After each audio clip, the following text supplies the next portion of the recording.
Hello and welcome. This is Primetime News on Mitv. I am Tomisi Ojo. The federal government proposes extension of fuel subsidy removal by 18 months, 6 to amend the PIA. And the National Assembly harmonizes Electoral Bill, agrees on consensus mode of primary. And President Muhammadu Buhari has launched a national policy on 5G, says it will address insecurity challenges across the country. In foreign news, South Sudan, violence kills 32 people, including children. And talking sports, Senegal qualify for quarterfinals of the 2021 African Cup of Nations. Now the news in detail. The federal government is proposing to extend the period for the implementation of the removal of subsidy on premium motor spirit PMS, popularly known as petrol, by 18 months. Minister of State for Petroleum Resources Timipre Silva announced this on Tuesday while briefing State House correspondents in Abuja. It disclosed that the government has concluded plans to approach the National Assembly to amend the Petroleum Industry Act PIA. Silva, who chairs the PIA Implementation Committee, stressed that the decision of the executive arm of government to seek an amendment of the law was not politically motivated, just as he explained that such a move has become necessary to halt the potential suffering of the vulnerable in the society. The minister also believes other measures such as the Dangote refinery, the Port Harcourt refinery, and other modular refineries will have significantly come on stream by the end of the year.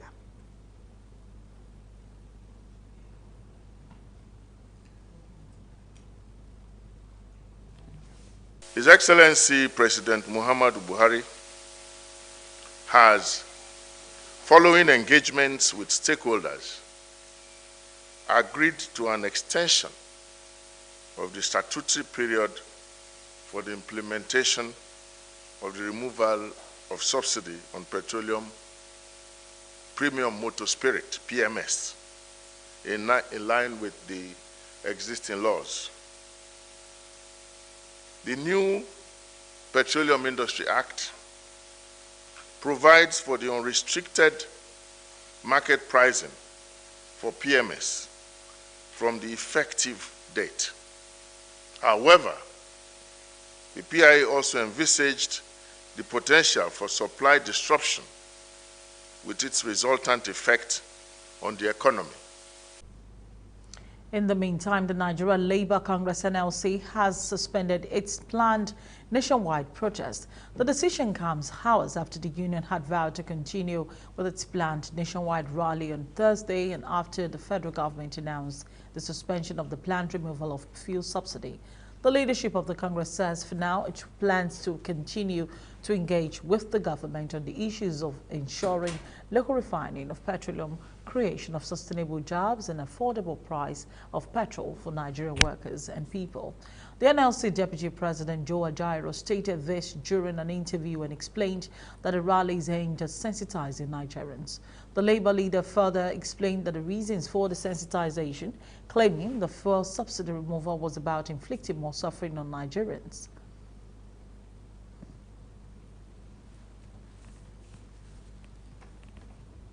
In order to drive home the target of the United Nations on the multiple Sustainable Development Goals, the SDGs, there is an increasing need to embrace gas for automobile sector and domestic use nationwide. The Director General of the National Automotive Design and Development Commission, NADDC, Engineer Aliyu Jalani, urged people to support the private counterpart on the initiative as it poses numerous advantages on the environment and man. He said the program aligned with the federal government expansion program plan to ensure it checkmates side effects of air pollution on both the man and the environment as a result of emission from other sources of fossil fuel. Towards this direction, the Lagos State Commissioner for Energy and Natural Resources, Engineer Olalere Odushote, the state government is committed in its quest to drive institutional framework for conducive and investor-friendly environment. Meanwhile, the managing director of THLD, Oluwasegun Olajuwon, called for adoption of automotive design as such would promote the use of gas as safety and secured and cost-efficient alternative. Now the National Gas Expansion Program, which involved the conversion of fuel-powered cars and generators from petrol to gas, aimed at deepening domestic usage of natural gas in its various forms.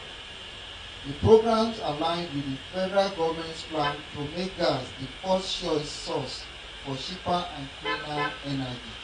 Certainly, this project by the THL grid is geared towards the actualizations of NDEP. This singular effort is commendable and deserves the support of all.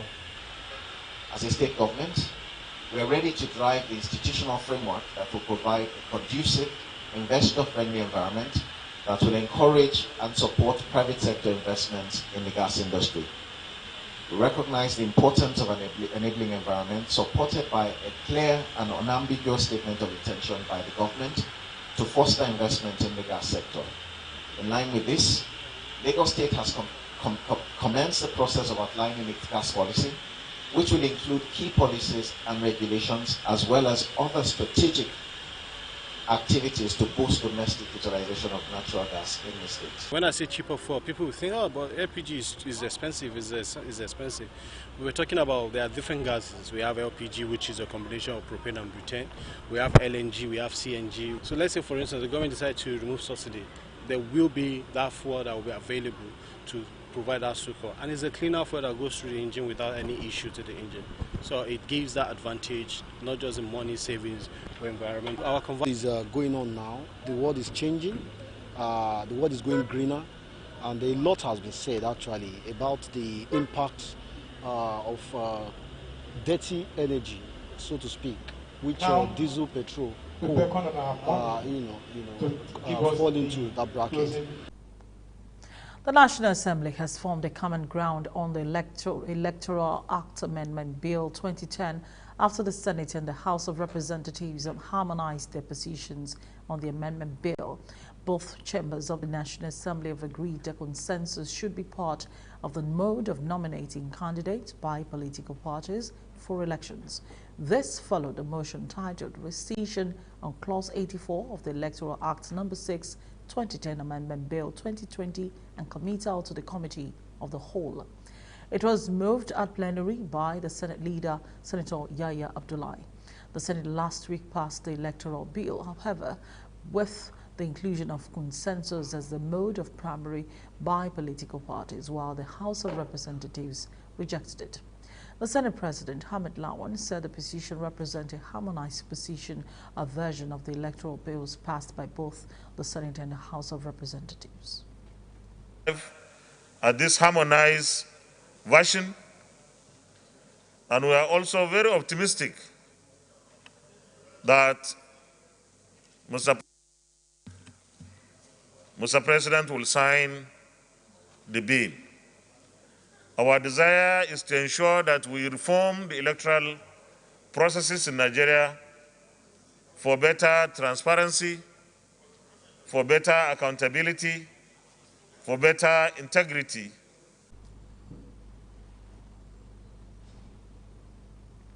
Meanwhile, the House of Representatives has resolved to add consensus as procedure for the nomination of candidates by political parties for various elective positions in the Electoral Act Amendment Bill 2021 in concurrence with the Senate.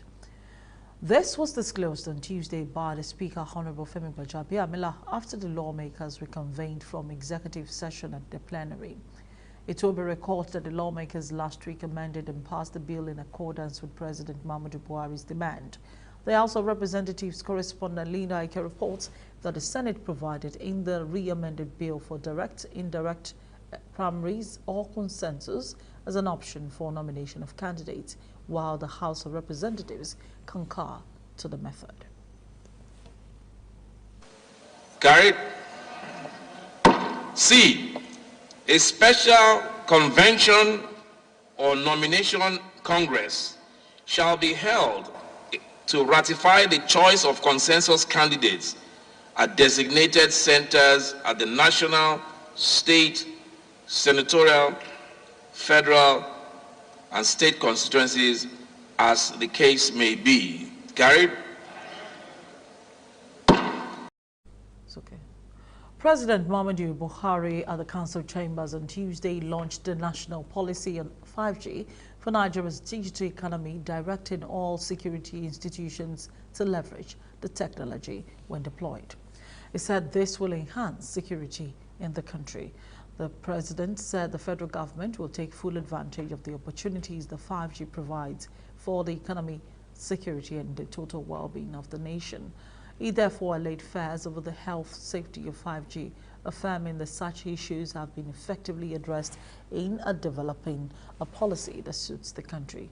On the benefits of the 5G technologies, the president noted it can support virtually every sector of the economy, including enhanced connectivity, improved healthcare, support for education, while fostering smart cities and boosting agriculture, among other advantages.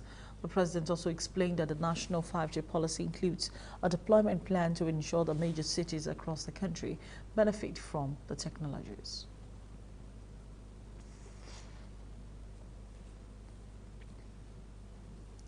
The Assistant Inspector General of Police, Hakeem Odumosu, has pulled out of the Nigeria Police Force after 32 years in service. Odumosu was shortly before his retirement promoted to the post of the police AIG from his post in Lagos, where he served as the commissioner in charge of the state police. Our correspondent, Fauzia Baniyoka Bakari, was at the farewell pullout parade and now reports.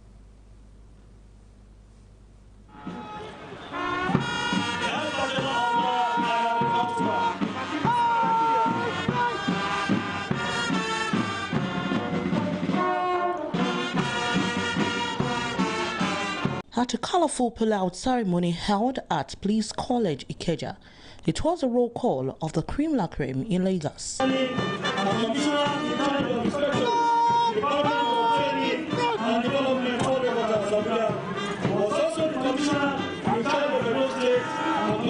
The newly promoted AIG, after taking the mandatory salute, inspected the parade in a motorcade as he bade farewell.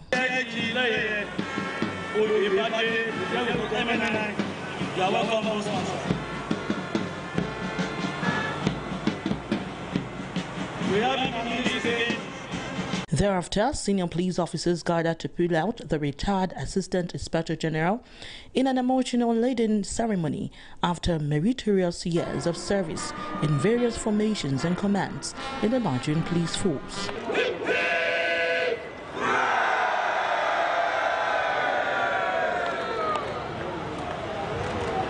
Lagos State Governor Babajide Sanwo-Olu said AIG Odumosu served the police force and the nation with impeccable records. He said his brilliant contributions have accounted for the success of the present transformation of the police force. Hakeem Olusegun Odumosu. This is a man that is many things to many people. And you can see the array of protocols that I need to read this morning because of him. You can't see that he's a man that has gone beyond just being a fine gentleman, just being a fine police officer.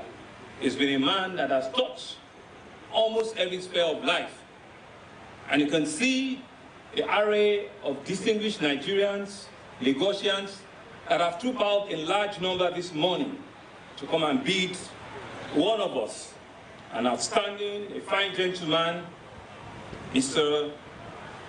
Hakeem Odumosu, who we're pulling out here today, and to bid him a deserving farewell out of the Nigerian police force. Hakeem Odumosu took over from me as the Commissioner of Police in Edo State. It is a common knowledge that Edo State is a tough terrain when you talk about police and policing. He was able to do his level best. He left Edo State with encomiums and, of course, accolades. Continue to have the privilege of gallant officers like this in years to come. AIG Akeem Odumosu urged authorities to take the welfare of the police seriously while giving a strong advice to officers and ranks and vowed to bridge the gap and be committed to their duties. Vigorously pursued so that police officers will not be in operation after service with empty stomach. Distinguished guests, I probably not have had a successful career, but for those who supported me while my service lasted. And to such people too numerous to mention, I owe a lot of gratitude. However, I want to particularly thank the government of Federal Republic of Nigeria for giving the opportunity to serve my fatherland.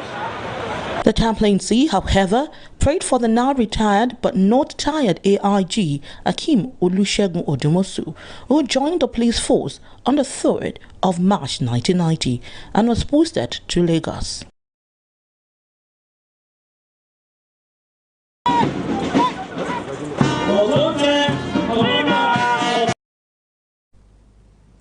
Still here in Lagos, the government has begun a massive investment on education infrastructure in order to meet the requirements of the 21st century on science, technology, engineering and mathematics STEM. The State Commissioner for Education, Folashade Adefisayo, will disclose this on Tuesday at the commissioning and handover ceremony of a newly renovated block of classrooms, libraries and boreholes at the Lafiaji Secondary School, stated that schools in the state would be integrated into the new normal of teaching and learning. Folashade explained that the state government has decided to commission more projects on education, and presently about 1,400 school projects are ongoing with the intent of giving the students relevant skills that will make them to get involved in new things. On his part, the president of the Rotary Club of Lagos, Babawale Anyo Agbenyongi, urged the students of the school to make good use of the library as well as classrooms provided for them. Agbenyongi. That is science, technology, engineering and maths. We also associate with the Rotary Club. They've done some projects here which include robotics and AI, and we too are investing in that. In some of our schools we are building robots, we are using drones, we are doing a lot of work on STEM so that because that's the future, that's where growth is going to come from, and we want these young ones to catch on to the idea early so that it will influence their choice of career going forward. To ensure that education is also very important. When you educate people about what they should do, they will know what to do. So for this school, for example, we are going to have a project monitoring committee consisting of the parents association, the students, our entire club, who are students here, and of course the teachers, and of course our Rotarians as well. So we'll be coming here, regularly, every quarter, to check what we have been doing, to be sure that all the facilities we have provided for them, they're in good state. I mean, they've been doing a lot of things for us, but since we just needed about 2 or 3 classrooms, they gave us 4. Then we talk about the library. With the advent of this 21st century skills that students are required to have, there will be what is known as a research, and students will have the ability to sit down in a quiet environment, which will also enhance learning. The Osun State government has flagged off dredging of waterways, streams and many rivers in the state to prevent loss of lives and flooding and its attendant environmental pollution. The government is carrying out the project in all the local government areas across the state in collaboration with the State Association of Local Government of Nigeria, ALGON. It kick-started the exercise with Olumesi River in Eduabo, Ife, North local government area of Osun State. Special advisor on environment to the governor, Rufus Oyegbele, told journalists that the dredging will assuage adverse effects which residents and farmers usually experience during the rainy season, while the lawmaker representing a constituency at the State House of Assembly, Olatunde Olatunji, said the river was dredged a decade ago and has since been causing damage to homes and belongings of farmers and others in the community. Meanwhile, the State ALGON Chairman Abiodun Idowu said Governor Boyega Oyetola has given the approval for the dredging out of consideration for the welfare of the people and in response to warning signals from renowned environmental agencies. And Mr. Governor, in collaboration with Argon, has decided again to carry out this dry season dredging so that we can have qualitative and quantitative dredging. The width can be widened, the depth can be dug. And you can see the embankment, the material dug, when put by the size, the embankment, during the dry season, it will form a sort of hard, stony embankment. The last time something of this nature was done was actually close to a decade. And that tells you that it's been so long a year. So I'm happy, I'm excited that today we're witnessing the dredging of the Olumisi River. Once this is completed, I'm sure life will restore back to normalcy. I think it's a good development which the people of the society in Osun State must give kudos to the governor.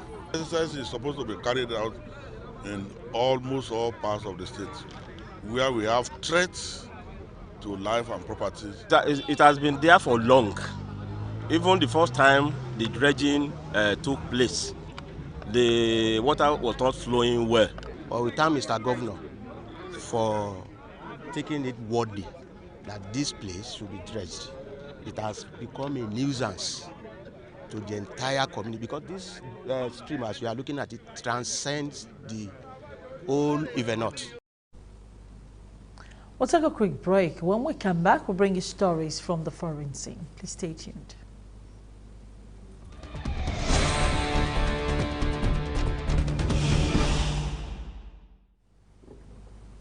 Welcome back. Now to the news from the foreign scene. The United Nations says at least 32 people, including children, have been killed during armed raids in South Sudan's eastern Jonglei axis. The attacks on Drongrot and Machine villages on Sunday sent civilians from the Dinkabo community fleeing as armed youths from the Mauro ethnic group opened fire and touched property.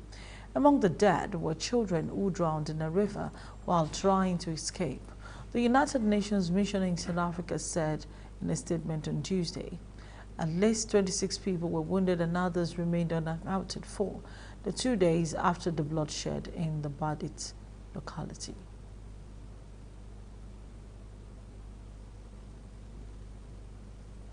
And Boris Johnson, Prime Minister of Great Britain, is under pressure, renewed pressure, after Downing Street admitted staff gathered inside number 10 during the first COVID lockdown to mark his birthday. Reports that up to 30 people attended this June 2020 event, sang happy birthday and were served cake. The number 10 staff said staff had gathered briefly to wish their Prime Minister a happy birthday, adding that he had been there for less than 10 minutes. But a number of members of Parliament have expressed criticism over this latest revelation. Reports say the birthday event had taken place in the Cabinet Room just after 2:00 BST that day, adding it had been arranged as a male escort, a surprise for Johnson by his fiancée, Carrie Simmons, after he returned from an official trip to a school in Hertfordshire.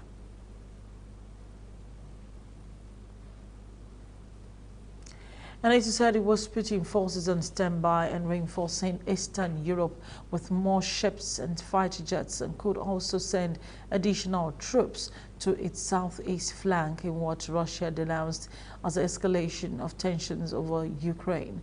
Welcoming a series of deployments announced by alliance members in recent days, Secretary General Jens Stoltenberg said on Monday NATO would take all full